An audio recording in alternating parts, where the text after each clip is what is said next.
Welcome to Hatman Strikes Back Daily Boxing News. So for the past week or so, there's been some controversy ahead of this upcoming rematch between Ben Whittaker and Liam Cameron. Cameron's team accused Whittaker's team of trying to move the goalposts after the contract was signed. They said that they agreed to a 12-round bout, but Ben Shalom, who represents Whittaker, tried to get it changed to a 10-round bout. And the reason this is significant, of course, is because in the first fight, Whittaker appeared to be gassing out by the 6th round, and of course it ended controversially in that round. So the idea is that Liam Cameron, being the more experienced fighter, has got the better gas tank, or he at least knows how to manage his gas tank better over the 10-round or even 12-round distance. He's been 12 rounds several times. Ben Whittaker, of course, has never been 12 rounds. The furthest he's ever been is 10, and that was in the fight prior to the first Liam Cameron bout. So what's going on here? Why would Ben Whittaker sign up for a 12-rounder and then a couple of weeks later try and move the goalposts and get it cut down to 10? Is he panicking in camp? Well, according to his promoter Ben Shalom,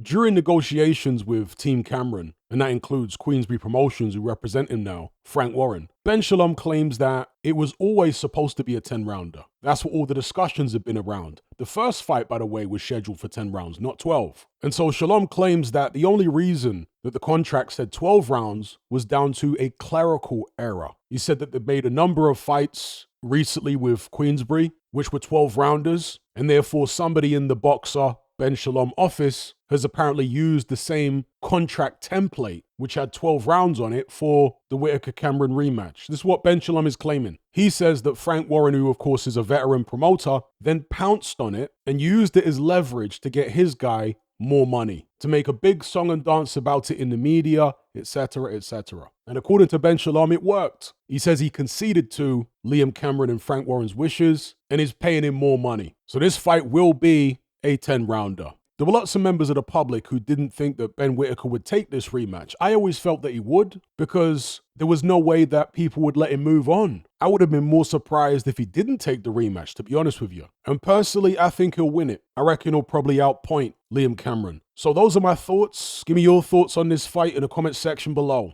And before I go, make sure you check out my most recent bit of exclusive boxing content on Patreon. It's a 3-hour film study on George Foreman. That's 3 hours of me analyzing video footage, not still images, actual video footage of the most significant fights in George Foreman's career, and explaining and breaking down what made him so effective. It wasn't just brute force and physical strength and punching power. No. Foreman had a much better boxing brain and was much more crafty and clever, even when he was young, than people realize or give him credit for. And I break it all down in a 3-hour George Foreman extravaganza on my Patreon page. If you want to access that video and many other boxing film studies I've done, as well as countless podcasts and what have you, just head on over to my Patreon page, which is called The Brotherhood of Reason, and select the tier called The Boxing Brotherhood. There's no contract, there's no commitment. You can cancel at any time, just like Netflix, and it's very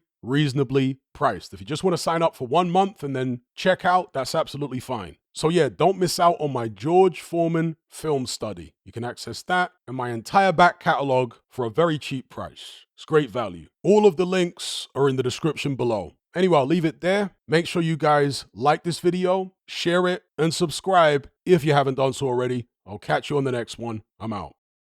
If you want to access this video along with hundreds of hours worth of other exclusive boxing content, as well as our members chat, just head on over to my Patreon page and select the tier called The Boxing Brotherhood. There's no contract, no commitment. You can cancel at any time, just like Netflix, but it's a hell of a lot cheaper. Just download the app from the Play Store or the App Store. All the links are in the description box below. And just a quick money-saving tip for Apple users. If you purchase your Patreon subscription on the desktop site or on Android, then you'll avoid the ridiculous 30% fee that Apple charges for purchases made on the iOS app. So if you're on iPhone or iPad, save yourself some money by buying your subscription on the actual Patreon website or on Android, because it's a lot cheaper. Once you've made that initial purchase, you can then use the Patreon app on your iPhone or iPad thereafter to access and enjoy your content as normal.